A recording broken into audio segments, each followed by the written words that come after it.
रक्त बलि अनिवार्य थी। बौद्ध मंदिरों में फूल चढ़ाए जाते थे, धूप दीप जलाए जाते थे, शांति के मंत्र पढ़े जाते थे। ये कोत्रवाई की पूजा से बिल्कुल अलग था। कोत्रवाई की पूजा में ढोल, नृत्य, खून, उन्माद। धीरे धीरे कोत्रवाई के मंदिर कम होने लगे। फिर आया भक्ति आंदोलन, 6वीं से 9वीं शताब्दी के बीच। भक्ति आंदोलन में संत कवि हुए, नयनार और आलवार।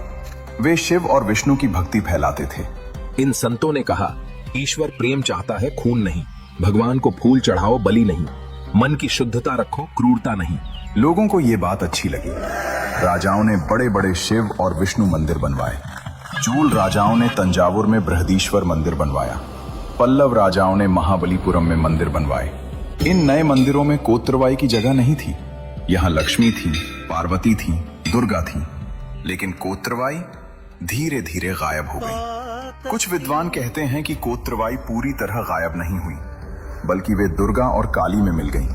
क्योंकि देखिए, कोत्रवाई का रूप और दुर्गा का रूप बहुत मिलता जुलता है। दोनों युद्ध देवी हैं, दोनों के हाथों में हथियार है, दोनों असुरों का वध करती हैं। तो शायद कोत्रवाई का रूप दुर्गा में समा गया। और फिर हुआ ब्राह्मणीकरण। जैसे जैसे उत्तर भारत की संस्कृति दक्षिण में आई, वैसे वैसे तमिल देवी देवताओं को संस्कृत नाम मिलने लगे।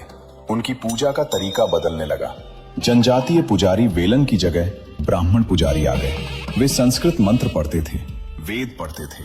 रक्त बलि की जगह फूल, फल, नारियल चढ़ाए जाने लगे।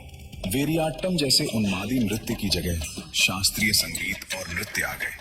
कोत्रवाई की जंगली जनजातीय पूजा अब सभ्य शास्त्रीय पूजा बन गई। और इस प्रक्रिया में कोत्रवाई का मूल स्वरूप खो गया। वे अब दुर्गा बन गई, या काली बन गई, या मारियम्मन बन गई। नाम बदल गया, रूप बदल गया, लेकिन शक्ति वही रही। आज 2026 में कोत्रवाई के बहुत कम मंदिर बचे हैं। तमिलनाडु के कुछ गांव में अभी भी कोत्रवाई की पूजा होती है, लेकिन वो पुराने तरीके से नहीं। अब रक्त बलि नहीं दी जाती, अब नारियल फोड़ा जाता है, फूल चढ़ाए जाते हैं, धूप दीप जलाए जाते हैं। कुछ प्रसिद्ध स्थान है, चिन्न मंडले का निरंजीश्वरर मंदिर। यहाँ 6वीं शताब्दी की कोत्रवाई की मूर्ति है। ये मूर्ति बहुत महत्वपूर्ण है। इसमें कोत्रवाई अपने कृष्ण मृग के साथ दिखाई गई है। उनके हाथों में 8 हथियार हैं। महाबलीपुरम, यहाँ के कुछ प्राचीन मंदिरों में कोत्रवाई की नक्काशी मिलती है। तंजावुर क्षेत्र, यहाँ के कुछ गांवों में अभी भी कोत्रवाई को कोरावई अम्मन के रूप में पूजा जाता है। लेकिन ज्यादातर जगहों पर कोत्रवाई अब मरियम्मन या दुर्गा या काली के रूप में पूजी जाती है। आंध्र प्रदेश और कर्नाटक में कोत्रवाई की पूजा केवल तमिलनाडु तक सीमित नहीं थी। आंध्र प्रदेश और कर्नाटक के कुछ हिस्सों में भी जहां तमिल संस्कृति का प्रभाव था, वहां कोत्रवाई की पूजा होती थी। आज इन क्षेत्रों में कोत्रवाई को वीर मंगयम्मन कहा जाता है, यानी वीर महिला देवी। कुछ गांवों में अभी भी सालाना उत्सव होता है। लोग इकट्ठा होते हैं, देवी की मूर्ति की सवारी निकलती है, लोक नृत्य होते हैं। लेकिन पुराना वेरियाट्टम, पुरानी रक्त बलि, वो सब अब इतिहास बन गया है। कोत्रवाई हमें 2 महत्वपूर्ण संदेश देती हैं। पहला, नारी शक्ति। सोचिए, 2000 साल पहले जब दुनिया के बहुत से हिस्सों में महिलाओं को बराबरी नहीं थी, तब तमिल संस्कृति में एक महिला देवता सबसे शक्तिशाली थी। कोत्रवाई युद्ध की देवी थी, सबसे पुरुष प्रधान क्षेत्र। लेकिन तमिल योद्धा मानते थे कि असली शक्ति महिला में है। यह संदेश आज भी प्रासंगिक है। दूसरा, द्वैत स्वभाव और संतुलन। कोत्रवाई एक साथ 2 थी, भयानक युद्ध देवी और कोमल माता। वे दुश्मनों का संहार करती थी, लेकिन भक्तों की रक्षा भी करती थी। यह विरोधाभास नहीं, संतुलन है। जीवन में दोनों पहलू जरूरी हैं। प्रेम और क्रोध, दया और न्याय, कोमलता और कठोरता। कोत्रवाई हमें सिखाती है, जब प्रेम की जरूरत हो तो प्रेम दो, जब न्याय की जरूरत हो तो लड़ो। कोत्रवाई की कहानी हमें सिखाती है कि संस्कृति कैसे बदलती है। 2000 साल पहले रक्त बलि सामान्य थी, आज हम फूल चढ़ाते हैं। यह विकास है, लेकिन इसका मतलब यह नहीं कि हमारे पूर्वज गलत थे। हर युग की अपनी सच्चाई होती है। कोत्रवाई की कहानी सिखाती है, अपने इतिहास का सम्मान करो, लेकिन अंधभक्त मत बनो। पुरानी अच्छी चीजें रखो, बुरी चीजें छोड़ दो और आगे बढ़ते रहो। कोत्रवाई आज भी हमारे बीच है, हर उस व्यक्ति में जो साहस से जीता है, जो न्याय के लिए लड़ता है, जो प्रेम और शक्ति दोनों रखता है। कोत्रवाई एक भूली हुई देवी, लेकिन भूली हुई का मतलब मरी हुई नहीं। उनकी शक्ति आज भी जिंदा है, हर उस देवी में जो युद्ध लड़ती है, हर उस महिला में जो अपने अधिकारों के लिए खड़ी होती है। जब दुर्गा महिषासुर का वध करती हैं, तो उसमें कोत्रबाई की शक्ति है।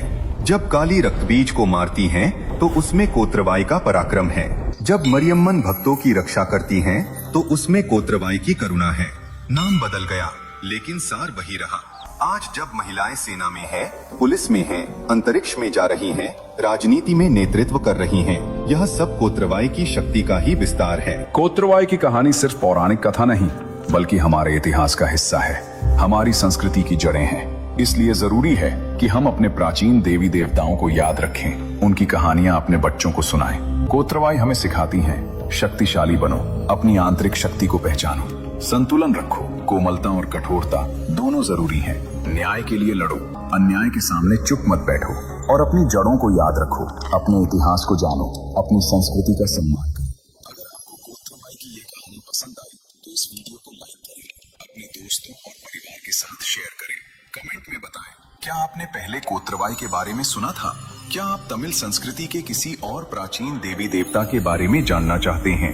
कोत्रबाई के बारे में आपकी क्या राय है? चैनल को सब्सक्राइब करें और घंटी दबाएं ताकि आपको हमारी अगली वीडियो का नोटिफिकेशन मिल सके। अगली वीडियो में हम बात करेंगे एक और रहस्यमयी देवी की, एक ऐसी देवी जो साहित्य और संगीत की देवी है, लेकिन जिनका एक और रूप बहुत भयानक है। तब तक के लिए अपने इतिहास को जानते रहिए, अपनी संस्कृति को समझते रहिए। धन्यवाद और नमस्कार।